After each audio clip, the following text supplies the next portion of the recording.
Christmas, little fella. We know that you're in there and that you're all alone. Be a good little fella now and open the door.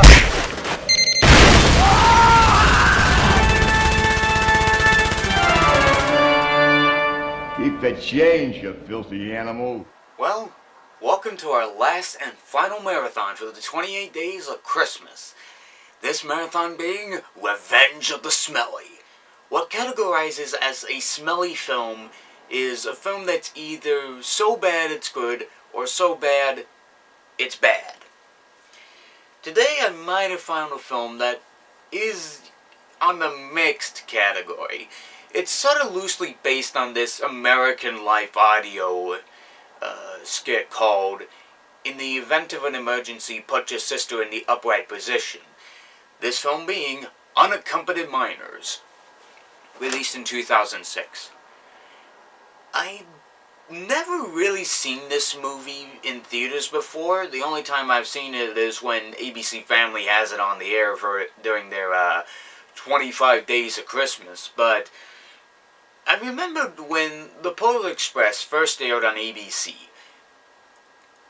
I mean, along the same day that obviously they were playing the Christmas Story singular cell phone ad, that they what was it?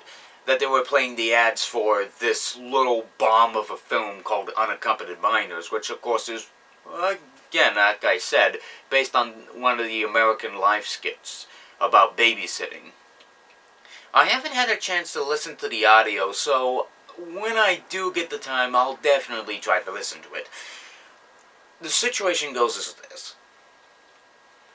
A bunch of mid-teenagers, tweens to be more precise, are stuck in an airport because it's unfortunately snowing heavily and all the flights have been cancelled.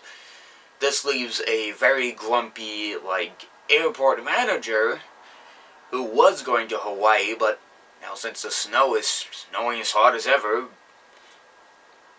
what happens is, of course, the kids, the tweens that are sort of being rebellious and getting out of the unaccompanied minors room, they basically cause a lot of chaos. The first attempt, they essentially just go out and check out the little departments that are inside the store, inside the airport.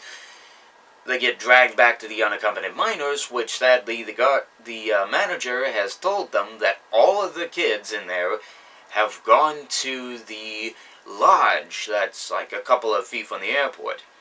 They escape for the second time by essentially letting the guy loose. By letting the guy know, or at least him being paged to the service desk, that they're out. More of a precise bye. The second attempt, they decide to basically form a team to fight against him, the corrupt manager. Their second attempt leads them to the back of the airport, where all the unclaimed luggage is. As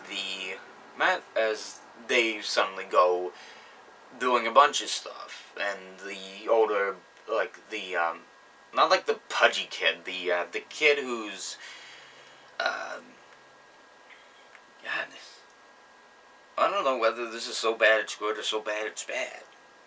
But again, this is a mixed film. Essentially, one of the kids that essentially has his little sister with him decides to get her a doll for the holidays. And again, it leads to some hijinks, including a dog who fights against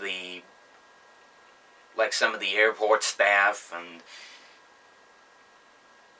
so what I could tell is Will Ferrell, a Will Ferrell clone, just acting like an imbecile. A lot of odd jokes here and there, but it's not like the film like The Wild, where the jokes are either a hit or a miss, because that would be somewhat interesting. But essentially the kids get down to the airport and deliver the doll to the kid, which unfortunately the manager, after being beaten up, winds up going to the kids that are with the, the doll,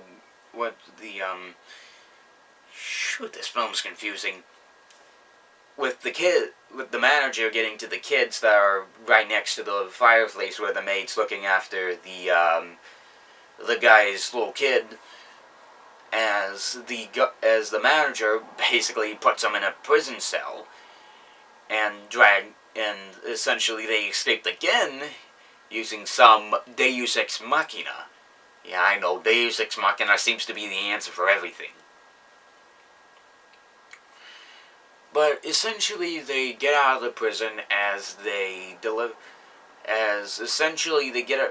out as they find the secret Christmas stash, as they of course pull out a bunch of things, including as they wind up replacing some of the fake Christmas looking stuff with, of course, the stuff that actually does look like Christmas, and giving the airport a very Merry Christmas. Pretty good ending, to be precise. Though I felt as if bits of the ending did go on for a bit long, seeing how this is somewhat partway the token troop, where it's like, you've got the lead, you got the girl, you got the rebellious girl, you got the secretly nerdy girl, you got the fat kid, but you're missing the other two, which I can't remember. I mean, I probably could say the fat kid's also the one that's trying to promoting things. I mean, he's got an Aquaman doll, he winds up quoting Charlie Brown, winds up calling out a guy because the guy thinks that he's like Charlie Brown. But again, the special's kind of mixed. I'm sort of split on it, because, again, when I first saw the film, I was like, there's like certain moments where I was like, okay, that was funny. It's like, this is kind of ridiculous. You're kind of being obvious with that joke. I'll answer that later. But again, I'm mixed with the film. I would say it's so bad, it's good. So, again, Revenge of the Smelly. So, this obviously concludes day one for Revenge of the Smelly. We've got 3 more specials to go, so this ought to be an interesting decision on what's going to be the next special, because I got 3 more on this flash stick that I got on my Blu-ray player, and we'll see what happens for our next special. That said, see you guys tomorrow for the continuation of Revenge of the Smelly.